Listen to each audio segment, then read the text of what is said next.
9장 1절에 넘어와서 바울이 굉장히 의미심장한 비장한 말을 합니다.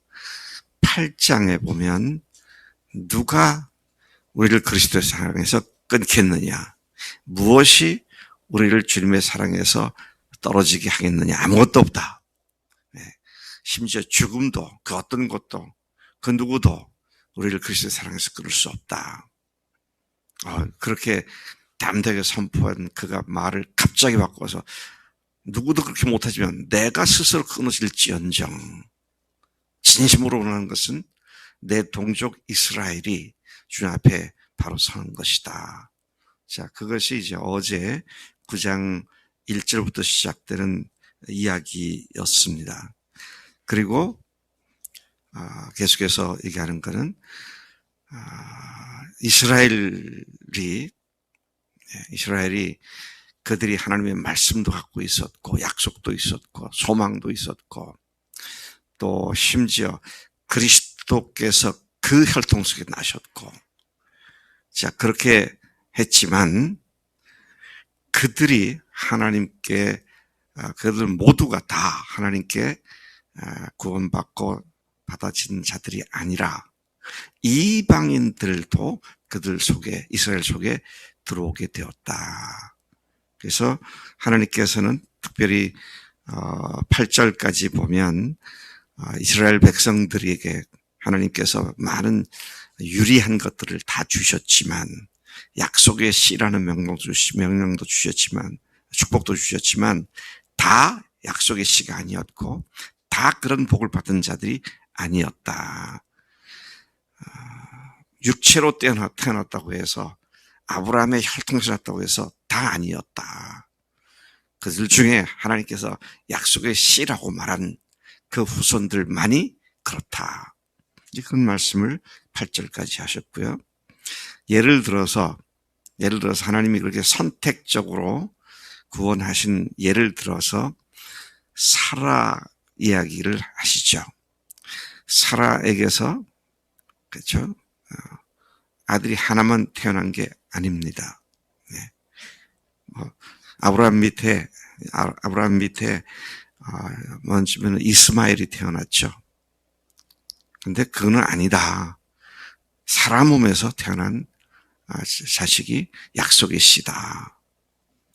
자, 태어나기도 전에 그 사라의 며느리 리브가의 경우에는, 이삭의 아내 리브가의 경우에는 임신했을 때, 아직 태어나기도 전에 그 쌍둥이 아들들이 태중에 있을 때에, 다른 말로 하면 어떤 선악간의 행위를 한 것도 없을 때에 하나님께서 그 뜻대로 택하심을 받아서 큰 자가 어린 자를 섬기고, 그렇게 말하죠. 작은 자를 섬기게 된다. 야곱은 사랑하고 에서는 미워했다. 그렇게 말씀하지 않았느냐. 하나님은 처음부터 아브라함의 혈통에서 났다고 다 그 약속의 효력을 받고 그렇게 하는 것으로 그렇게 하지 않으셨다. 그러한 하나님의 절대 주권은 결코 불의한 것이 아니다. 그러면 하나님께서 그렇게 어떤 사람은 불러주시고 어떤 사람은 공평하지 않지 않느냐, 하나님이 잘못하시는 거 아니냐, 이렇게 말할 수 없는 것이다. 이것은 이제 그런 이야기를 하고 있는 것입니다. 자, 그 이유가 뭐냐? 하나님은 그럴 수 있는 절대 주권적인 존재이시다. 하나님이 하시는 일은 하시고 안 하시는 일은 안 하시는 것인데, 하나님은 예를 들어서 불의한 자를 세우는 것도 하나님이시다. 그래서 바로의 예를 들죠.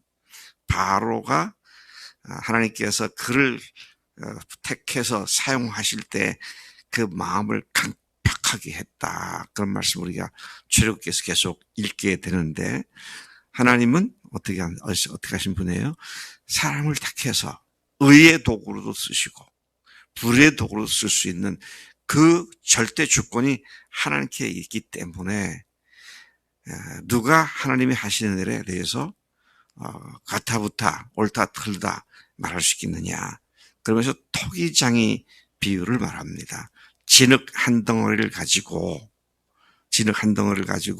천하게 쓰는 그릇도 토기장이가 만들고 귀하게 쓰는 그릇도 토기장이가 만들 수 있는 고난이 없느냐.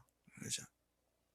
천하게 받기 위해서 만들어진 그릇이 귀하게 쓰기 위해서 만들어진 그릇을 놓고 토기장이 앞에서 나를 왜 이렇게 만들었습니까? 당신은 불의합니다. 그럴 수 있는 것이 아니지 않느냐. 그런 말씀으로 지금 이야기를 계속해 나가고 있습니다. 자, 그래서 바로를 갖다가 하나님의 능력을 알게 하기 위해서 멸하기로 준비된 진노의 그릇을 오래 참으시거나 또는 영광 받으시려고 그에게 그 영광을 풍성히 알게 하고자 하셨을지라도 하나님이 그런 은혜를 베푸시고 그렇게 어떤 삶에 대해서 하신 것에 대해서 우리가 무슨 할 말이 있겠느냐. 하나님의 절대 주권을 이야기하는 것이죠. 자, 이 바울이 지금 왜 이야기를 하고 있습니까? 이 얘기를 하는 이유는요, 8장, 9장, 10장에서 계속 이 얘기를 하는 이유는 지금 로마서잖아요. 로마인들이 이방인들이잖아요. 이방인들을 하나님께서 이스라엘과 똑같은 은혜를 주셔서 이방인 중에서도 구원을 받는 8장의 그 복음의 진리가 이방인에게도 해당되고 유대인들에게도 해당되는 것인데, 그래서 유대인들이 잘못한 것을 하나님께서는 이방인을 통해서 채우시는 그런 의미로 지금 말씀을 하고 있습니다. 10장에 가면 이제 그런 말이 나옵니다만은. 자, 그러면서 그릇 얘기를 했잖아요, 아까요. 토기장이 그릇 얘기했는데, 24절 보니 이 그릇은 우리, 곧 유대인 중에서뿐 아니라 이방인 중에서도 불러주신 자들을 말한다. 이러한 이방인을 선대하셔서 하나님의 백성으로 받아주시는 하나님의 특별한 주권적 사랑에 대하여 지금 바울이 말하고 있는 것입니다. 그러니까 이 앞에 이스라엘을 굳이 얘기했던 이유는 이방인이었던 너희들이 하나님의 택하심을 받고 이 은혜 가운데 들어오게 되었다. 지금 이야기를 대조해서 말씀하고 있는 것이죠. 그래서 25절 이하에 보면 호세아의 예언한 말씀과 이사야에서 예언된 말씀, 그리고 시편에 예언하신 하나님의 말씀, 즉 이방인들을 하나님의 자녀들로 택해 주셨다는 이 사실을 새 성경으로부터 삼중적으로 그 말씀을 인용하여 그렇게 이야기하고 있습니다. 이 일은 원래 성경이 이렇게 예언되어 있었던 하나님의 원리다. 이걸 얘기하고 있는 거죠. 그래서 저기 25절에 보면은요, 호세아 2장 23절을 인용합니다. 내가 내 백성 아닌 자를 내 백성이라, 사랑하지 아니한 자를 사랑하는 자라 부를 것이다 하지 않았느냐. 또 호세아 1장 10절을 또 인용합니다. 너희는 내 백성이 아니라 한 그곳에서 그들이 살아 계신 하나님의 아들이라 일컬음을 받으리라 함과 같으니라. 원래는 하나님의 그 백성이 아니었던 그런 자들, 또 하나님의 백성이 아니라고 한 그곳, 그러니까 이방을 얘기하죠. 그들이 살아계신 하나님의 아들이라 일컬음을 받게 된다. 그렇게 말씀하시지 않았느냐. 또 이사야서를 인용합니다. 10장 22절에서는 이스라엘 자손들의 수가 비록 바다의 모래 같을지라도 남은 자만 구원을 받으리니. 그래서 여기에 구약의 신학 사상 중에 중요한 것 중에 하나가 남은 자 사상입니다. 남은 자 사상. 이스라엘이 모두 다 범죄에서 하나님의 멸망을 받게 되었을 때에 그 중에서도 하나님은 하나님을 신실하게 믿고 섬기는 자들을 남겨두셨다. 그래서 여러분, 그 대표적인 예가 갈멜산에서 누구죠? 엘리 선지자, 엘리야하고, 그 다음에 바알 신을 섬기는 850명이었나요? 네, 그들하고 대결을 하잖아요. 제단을 쌓아놓고, 어느 하나님, 어느 신이 참신인지 오늘 결판을 낸다. 그러고 거기다가 다 이제 제단도 쌓고 신도 올려놓고 먼저 너희들 해봐라. 그래서 바알 신을 섬기는 사람들이 850명의 제사장들이 와서 몸을 자해도 하고 뭐 별짓을 다 해도 아무 일도 일어나지 않았는데 엘리야는 어떻게 했습니까? 거기다가 물 다 끼얹어.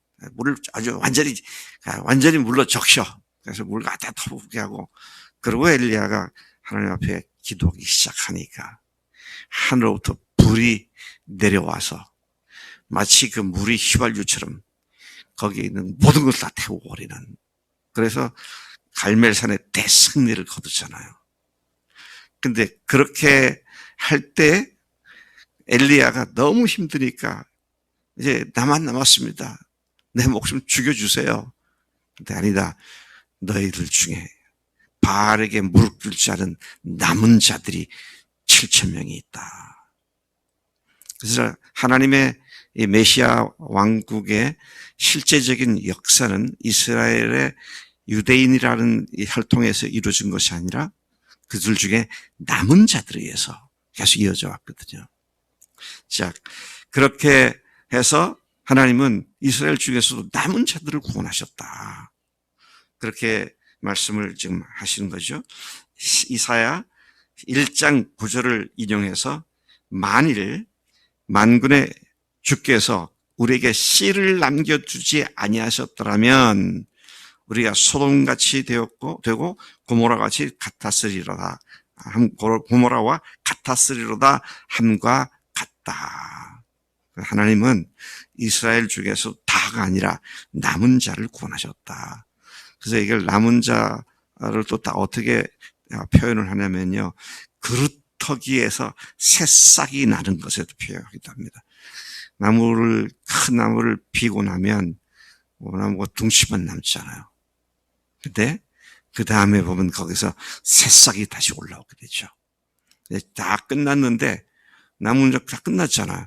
근데 부활의 새 생명이 다시 나타나는, 자, 이런 것을 통해서 하나님께서 원하시는 자들을 구원하시고 그들을 통해서 하나님의 뜻을 이룬다라는 사실을 말씀을 인용해 가면서 지금 누굽니까? 이 바울이 이스라엘 이방인으로 구성되는 로마 교인들에게 이와 같은 하나님의 섭리에 관한 말씀을 이야기하고 있는 것이죠. 바울을 통해 주님은 혈통으로 난 이스라엘을 이스라엘이라고 하지 않으시고 그들 중에 남은 자들과 이방인들을 약속의 자녀들로 삼아주셨음을 말해주고 있는 것이죠. 원래는 하나님께 아무 소망이 없었던 자들이 이방인들인데 이제 하나님께서는 그런 우리를 약속의 자녀로 받아주셨다. 할렐루야. 할렐루야. 우리가 하나님의 은혜를 받은 자입니다. 뒤에 가서 보면 이스라엘의 범죄함 때문에 오히려 우리에게 하나님께서 구원의 소망을 주셨다. 그런 말도 나오는데요. 자, 이와 같은 것을 강조하기 위해서 이스라엘의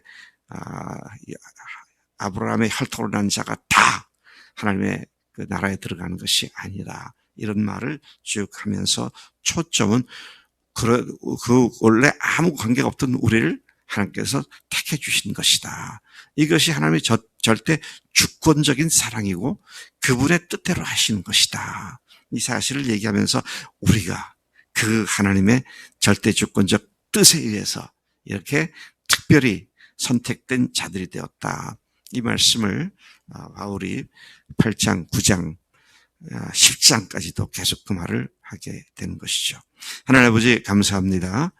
저희들에게 하나님의 깊은 섭리를 다시 일깨워 주시니 감사합니다. 하나님께서 하시는 일을 누가 하나님의 허물이 있다고 말하겠습니까? 하나님의 베푸신 은혜를 오히려 모독하는 그런 우리가 되지 않게 하시고, 하나님의 절대 주권적 섭리 아래 하나님이 하시는 일은 항상 옳습니다라고 찬양하며 주 앞에 굴복함이 있는 참으로 주의 착하고 선한 자녀들이 되게 하시고 백성들에게 하시는 줄로 믿습니다.